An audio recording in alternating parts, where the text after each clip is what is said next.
We are looking at another parable today that's very close to the parable of the sheep and the goats. And we're finishing the summer series by looking at three parables that really have to do with this epic event, this cataclysmic event of the second coming of Jesus. Last week, we looked at the parable of the persistent widow and Jesus' question, will there be faith like this on the earth when the Son of Man comes again? Will there be anyone who continues to believe and lean into Jesus the way the persistent widow did when he comes again? But today we look at this parable of the 10 virgins. If you have a Bible or a Bible app, please find Matthew 25. We'll be looking at verses 1 through 13. Let me read it to you. This is Jesus speaking. At the time, the kingdom of heaven will be like 10 virgins who took their lamps and went out to meet the bridegroom. 5 of them were foolish and 5 were wise. The foolish ones took their lamps but did not take any oil with them. The wise ones, however, took oil in jars along with their lamps. The bridegroom was a long time in coming, and they all became drowsy and fell asleep. At midnight, the cry rang out, "Here's the bridegroom! Come out to meet him!" Then all the virgins woke up and trimmed their lamps. The foolish ones said to the wise, "Give us some of your oil. Our lamps are going out." "No," they replied, "there may not be enough for both us and you. Instead, go to those who sell oil and buy some for yourselves." But while they were still on their way to buy the oil, the bridegroom arrived. The virgins who were ready went in with him to the wedding banquet, and the door was shut. Later, the others also came. "Lord, Lord," they said, "open the door for us." But he replied, "Truly I tell you, I don't know you. Therefore, keep watch, because you do not know the day or the hour." Let me begin by asking you a question. What difference would it make in your life if you were to live as though Jesus were coming in your lifetime? Maybe even today or tomorrow, how would your life look different? What are things in your life right now that seem very important that may get deprioritized? And if you really believe Jesus was coming soon, what are things that maybe you aren't really valuing right now might move up the list?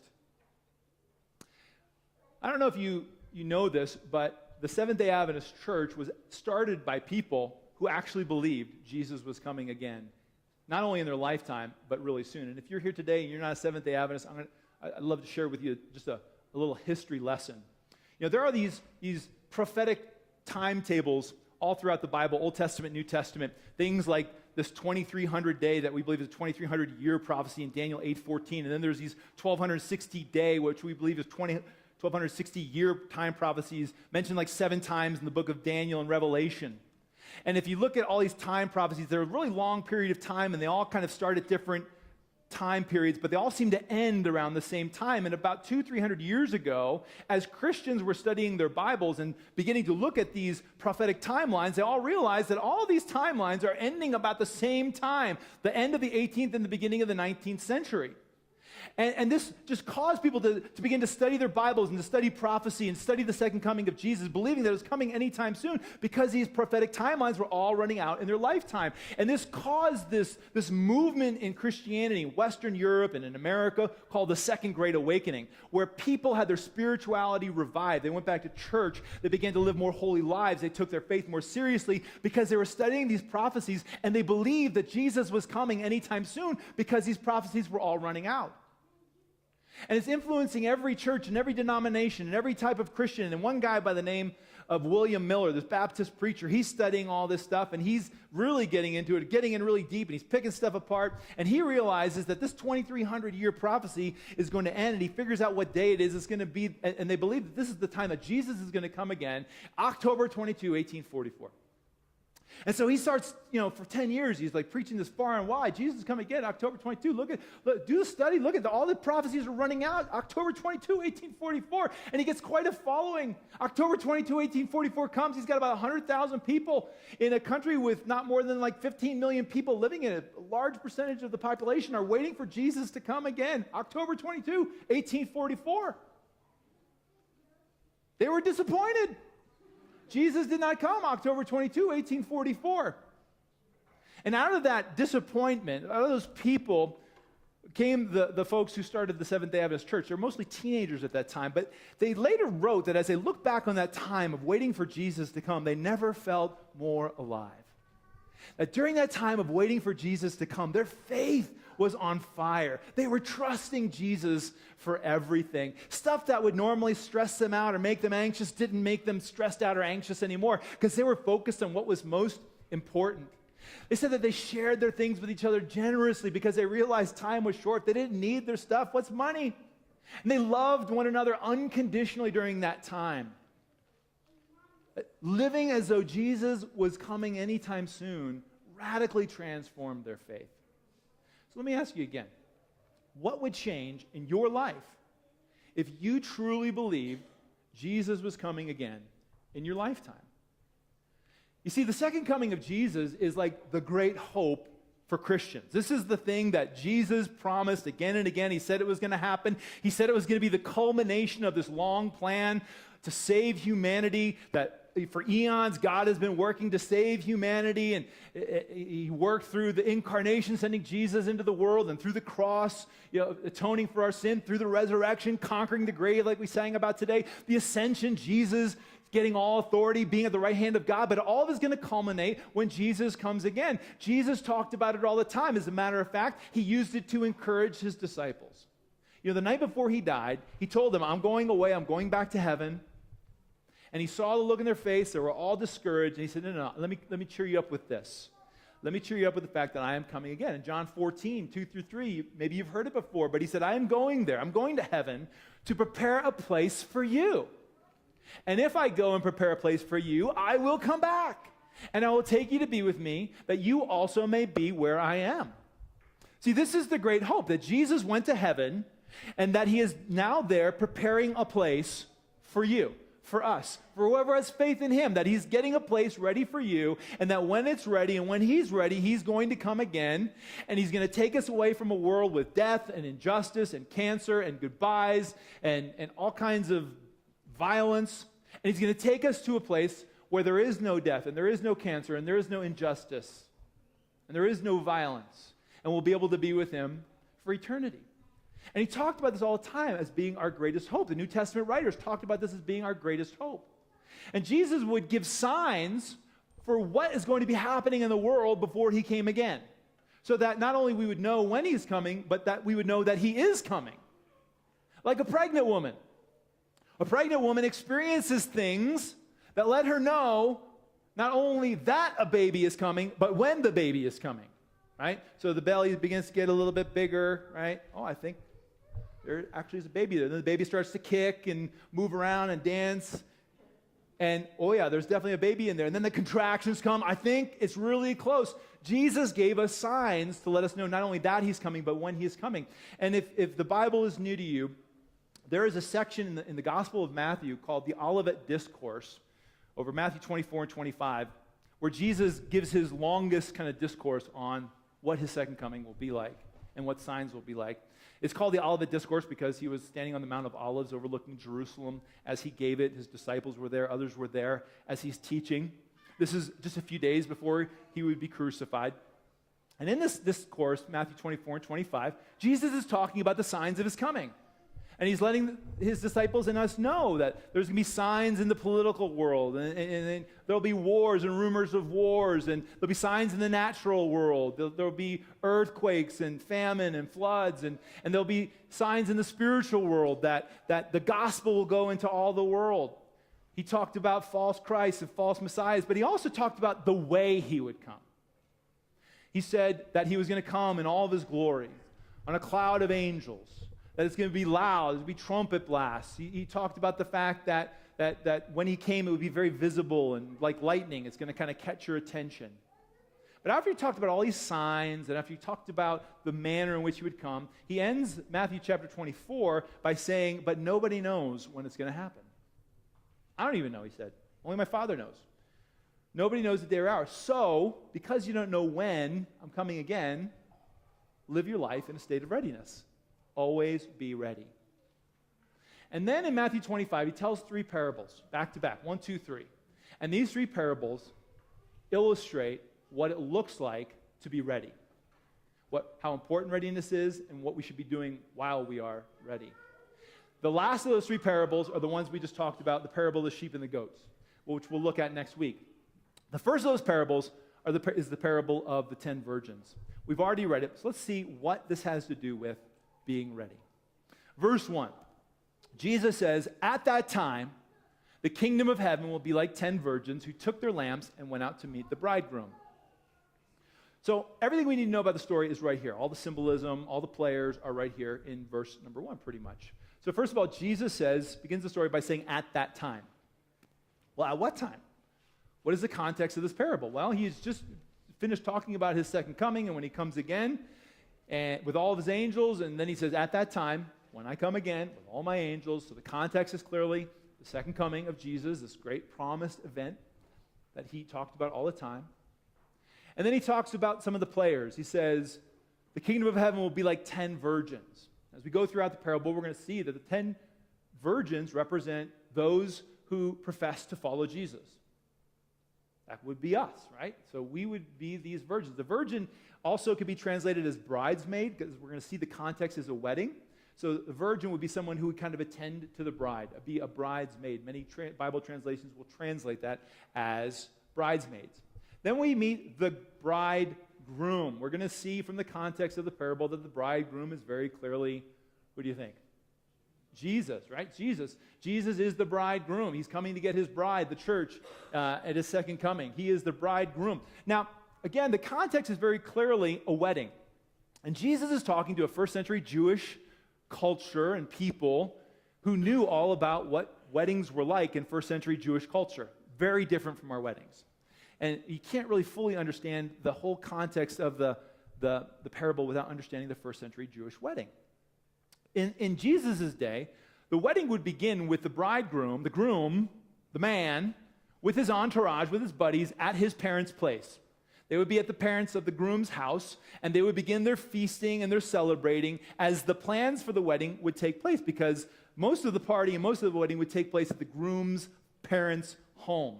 And so they would be making all the arrangements there. There's the groom, there's his entourage, his groomsmen. They're all at his parents' house, and they're making the final arrangements, and you never knew how long it was going to take, because not only are you making arrangements for a week-long party, but also you're haggling with the bride's parents over the bride price and all that. You don't know how long that's going to take.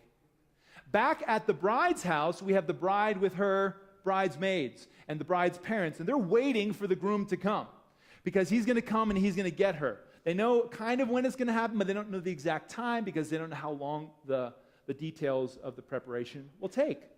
And so the bride and the bridesmaids are all waiting. But finally, when the bridegroom and the entourage come, they go out to meet him. And then they all go into the bride's parents' home, and they have some wedding rituals there. But then after some short wedding rituals at the bride's parents' house, then they all form a procession to go back to the groom's parents' house. And as they go, there's singing and there's dancing and there's celebrating in this procession, which typically would take place at night. When they would get to the groom's parents' place, the marriage would be consummated, and then the partying would begin, often lasting up to a week of these festivities, this wedding banquet. So that's kind of the context of the wedding, and it kind of starts to make sense of the parable. The last thing we haven't looked at here in this first verse is the lamps and the significance of the lamp. What is with the lamp? Well, because this would typically happen at night, you would need a lamp. And the lamps could be one of two things. It could actually be a little bowl that would have oil in it with a little itty-bitty light. But that's probably not what Jesus is talking about here. In a wedding procession, you would typically have a torch, which would actually be a stick with oil-drenched rags wrapped around it. And you'd set it on fire like a big old torch, right? And that could typically burn for about 15 minutes before they'd have to be trimmed again, doused with more oil, relit, and on they would go. Now, the torch was very important for the wedding processional. Number one, because people in that culture did not like to be out in the dark without light. But more than that, the torch signified that you belonged to the wedding party, that you had prepared for it, that you weren't some kind of wedding crasher just kind of jumping into the processional without any kind of planning whatsoever. I've got my torch, I've got my oil. Clearly, I was invited to this wedding. I've been waiting for the bridegroom to come, and I'm a part of the procession. I'm not a wedding crasher. The torch would allow you to kind of actually go into the wedding banquet because clearly you were part of the wedding party. Well, as we continue on in the story, we learn more about the players in the story. The virgins in particular, Jesus says 5 of them were foolish and 5 were wise. The foolish ones took their lamps but did not take any oil with them. The wise ones, however, took oil in jars along with their lamps.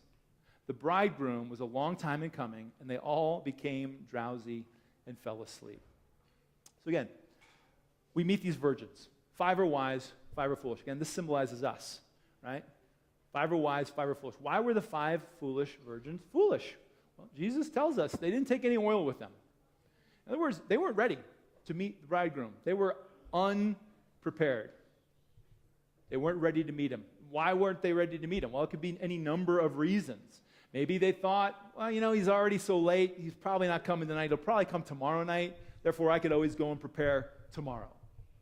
Or maybe they thought, hey, everyone else around me seems to have oil. I could probably just borrow some from somebody else. It's not important for me to be ready. I could just kind of, use the oil of other people. Or maybe they thought, this guy, this groom, I don't really trust him. He's already late. I don't even think he's showing up. I think he's going to leave my friend at the altar. I don't think he's coming at all. We don't know what reason they weren't ready, but they're a lot like Christians today who live as though this life will continue as though it will always be the same. That nothing will ever change. That, you know what, Jesus said he's coming again, but I'm not really sure when that's going to happen, and so I'm going to live as though he's not really coming, and maybe I can get ready later, or maybe I could use some of your readiness, or maybe he's not even coming at all because it's been so long. And Jesus would say that kind of living is foolish. Why were the wise virgins wise? Jesus tells us they took oil in jars along with their lamps. In other words, they were prepared. They were prepared for when the bridegroom would come. They had everything that they needed in order to begin the wedding festivities. Well, here's the plot twist in the whole story. Jesus then says the bridegroom was a long time in coming. Other translations say he was delayed an excessive amount of time. Now, this is the twist in the plot because Jesus would often talk about the fact that there would appear to be a delay. He taught about it all the time in reference to his second coming, like right here in this story, that there would be a delay.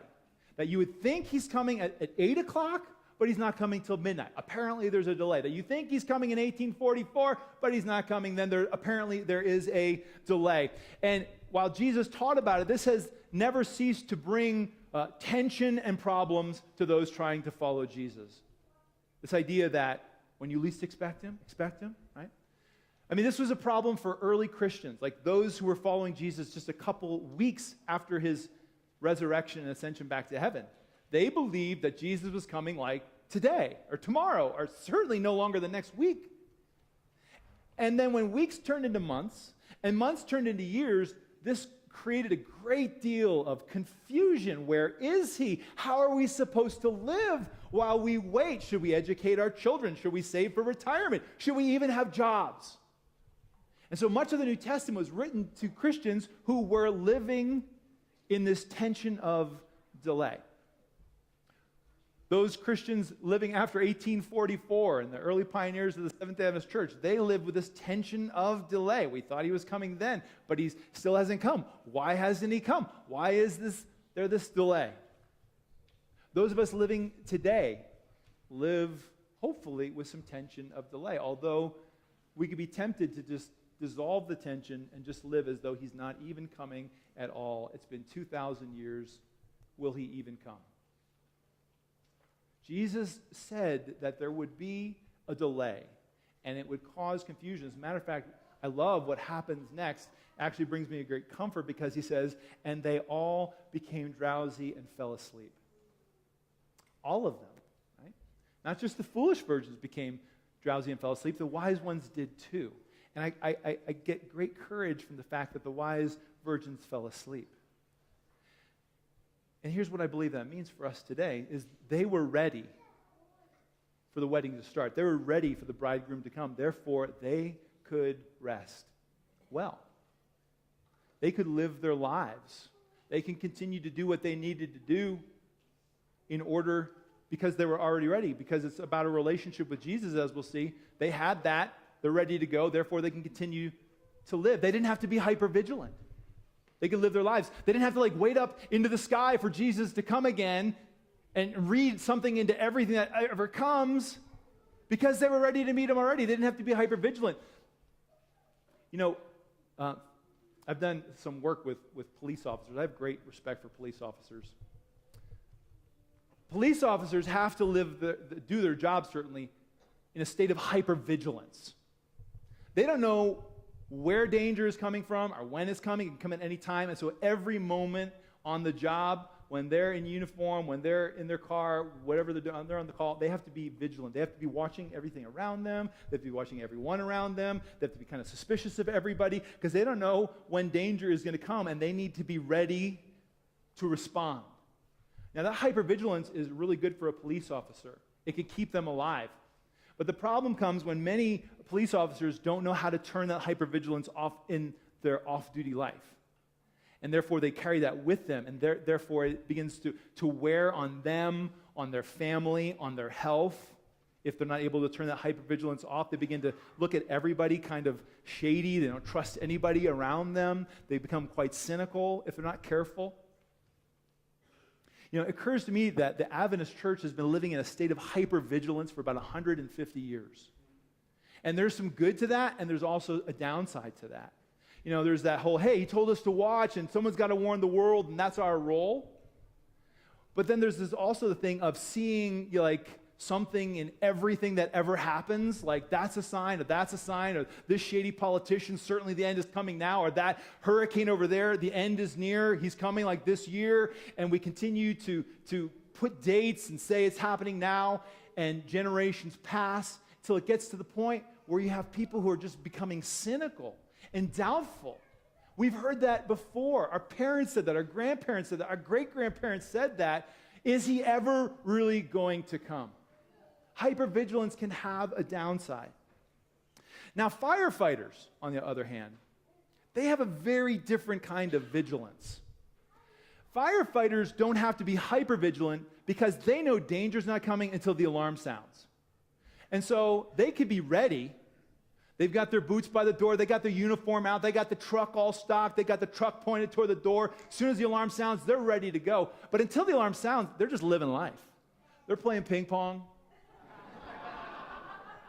They're cooking meals for each other. They're sleeping because they know they don't need to do anything until the alarm sounds. They're ready to go, but they're not hypervigilant. And it just occurs to me that maybe waiting for Jesus to come is being a bit more like a firefighter than like a police officer. Nothing against police officers. Again, mad respect. It's just an illustration. But it means to live in a state of readiness, of being in relationship with Jesus, but being able to live life, being able to raise children, get an education, have a job, be involved in your church, get involved serving the poor, share your faith with somebody who doesn't know Jesus. I mean, what are the kind of things you would want to be kind of doing, living life when Jesus comes again? Looking up at the sky? Or living a life that is faithful to Jesus? This is what I believe the wise virgins are doing. They're like, we're good. We're ready to go. We know the bridegroom. We've got our oil. We're going to take a nap. Verse 6. At midnight, the cry rang out. Here's the bridegroom. Come out to meet him. Midnight. That's a time that signifies kind of the end of time. There's no more time left. It's midnight, and the cry rang out. Even though there's been a delay, even though they're asleep, even though they didn't think he was really going to come, the bridegroom, he came. Then all the virgins woke up and trimmed their lamps. The foolish ones said to the wise, give us some of your oil. Our lamps are going out. No, they replied. There may not be enough for us and you. Instead, go to those who sell oil and buy some for yourselves. So the cry goes out. The bridegroom's coming. Everyone wakes up. They're getting ready. Who's prepared? The wise are prepared. The foolish aren't prepared. We don't have anything for our torches. We need oil for our torches. Hey, you have oil for your torches. Share with us. And it may seem a bit callous that the wise virgins say, no, there's not enough for everybody. But Jesus is making a point here. The point he's making is that preparedness is non-transferable. That my preparedness doesn't mean that it can be shared with you. Being ready can't be shared. Jesus is making this very clear that there is some personal responsibility in readiness. That again, maybe my spouse is ready to meet Jesus in relationship with Jesus. That doesn't mean I'm ready. Maybe my parents are ready to meet Jesus. That doesn't mean I'm ready. Maybe my siblings are ready to meet Jesus. Doesn't mean I'm ready. Or maybe I'm like fourth generation this or fifth generation Christian, or I'm the seventh generation, a line of pastors, holy pastors. Doesn't mean I'm ready. It's non-transferable. A relationship with Jesus needs to be my decision. And so these folks learn this a little bit too late. Jesus is coming, the bridegroom is coming, and so they go out and they try to buy oil, but they find it's going to be too late. While they were on their way to buy the oil, the bridegroom arrived. The virgins who were ready, the wise ones, went in with him to the wedding banquet, and the door was shut. Later the others also came. Lord, Lord, they said, open the door for us. But he replied, truly I tell you, I don't know you. The wise virgins, they're ready. They know the groom. They go with him to the wedding banquet, which is a symbolism in biblical prophecy of that first party when we get to heaven, the wedding banquet. Like the party of all parties, like the party that nobody wants to miss. You want to be there at this great party, and the wise virgins are there. But then later, the foolish virgins come, and it's probably the next day, because nobody was open at midnight to sell oil, so they have to wait till the next day, and they get their oil, and they go, and they're like, let us in. We're here. And they hear those shocking words from Jesus, I don't know you. This is a shocking ending to the story, and Jesus is intending to shock his listeners with this harsh ending because so much is at stake. Now, we need to be very clear that Jesus is not keeping these foolish virgins out on like some technicality. Like, hey, you didn't have your oil. Sorry, you can't come in. The bridegroom loves the foolish virgins. The bridegroom wants to welcome the foolish virgins in, but these are foolish virgins who never took the time to get to know him or to prepare or to be in a relationship with him. And therefore, they were not permitted into the banquet. Jesus ends the parable by giving us the point of the whole thing. Therefore, keep watch, because you do not know the day or the hour. In other words, be ready all the time, because you don't know when the bridegroom is coming. Be ready. So that begs the question, what does it mean to be ready? How do I prepare? Again, I think this is one of those areas where many Christians and many Adventists have gotten this wrong, because many of us believe that to be ready for Jesus to come again requires some skill set or some special knowledge that is different from what it means to live for him today. You know, I've been a pastor now for 22 years, and over the years I've had some well-meaning Christ followers come to me and say, well, Pastor Dave, we love your sermons about loving God and loving people and having faith and worshiping Jesus in my life right now, but when are you going to get us ready for Jesus to come again? I'm like, what special knowledge do you think you need to be ready when Jesus comes again, other than what it means to live faithfully for him today? When you go to work on Monday, the same faith you need to go to work on Monday is the same faith that you're going to require when Jesus comes again. We are saved by grace, gift from God. We received that through faith by trusting him. People were saved by grace through faith 2,000 years ago. People are saved by grace through faith today. People will be saved by grace through faith when Jesus comes again. What is it that Jesus said to the unwise virgins? I don't know you. In other words, we don't know each other. We're not in relationship with one another. What is essential to meet him? To be in relationship with him. Jesus said so clearly in John 3:16, for God so loved the world that he gave his one and only Son, that whoever believes in him will not perish but have everlasting life. To believe in him, to trust someone means you need to know them. I can't trust somebody I don't know. And to enter into a relationship with Jesus is simply to say, I trust you. I have faith in you. I believe that you are good. I believe that you are better than me. I believe you love me better than I love myself. I believe you could probably run my life better than I could run it. I want to welcome you into my life to lead me from here on out. There is this throne sitting in my heart, and whoever sits on it runs my life. And Jesus, I want to yield this seat of power in my life to you because I trust you. I believe you're good. And we enter into a relationship with Jesus by trusting him, and then we foster that decision to stay connected to him. We get to know him by learning the Bible. We get to know him by learning how to pray. We get to know him by entering into Christian community. And as we do, he softens my heart. He changes me from the inside out. He gives me new desires to do different things that I've ever done before. He gives me power to live for him in ways I've never been able to live for him before because it's him and not me. And that the more I get to know him, it means that when he finally does break through the clouds and split the sky with all of his angels, he's going to look me in the eye and he's going to say, "Fear not, I've come for you." Let me just ask you one more time. What would your life look like and how would it be different if you were to live in a state of readiness? Like Jesus could come not only in my lifetime, but soon. Would anything change? Maybe nothing would change. Maybe right now you are in relationship and you're like the wise virgin and you're in relationship with him. You're like, I trust him.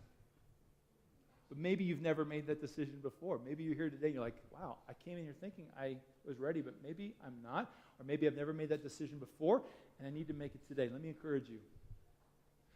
Be ready. Because you do not know the day or the hour. And this is a party you're not going to want to miss. Just bow your heads with me. Close your eyes. Father in heaven, I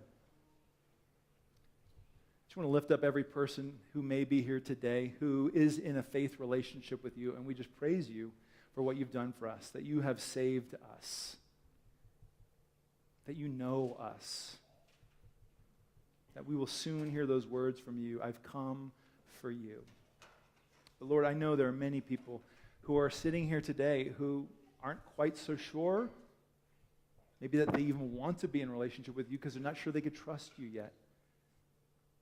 Father, I want to pray that you would woo every one of us to you. Show your trustworthiness, your goodness to us. And for those who are ready to say yes to you, just in the quiet of this moment,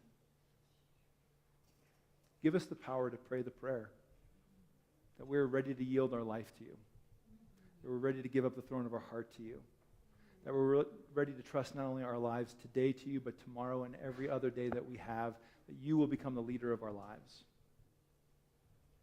May we know that we will be ready today just by making that simple decision. Lord Jesus, we want to pray that no matter how long the delay will be, we know you will come. We just pray that we will be watching and waiting. And we ask it in Jesus' name. Amen.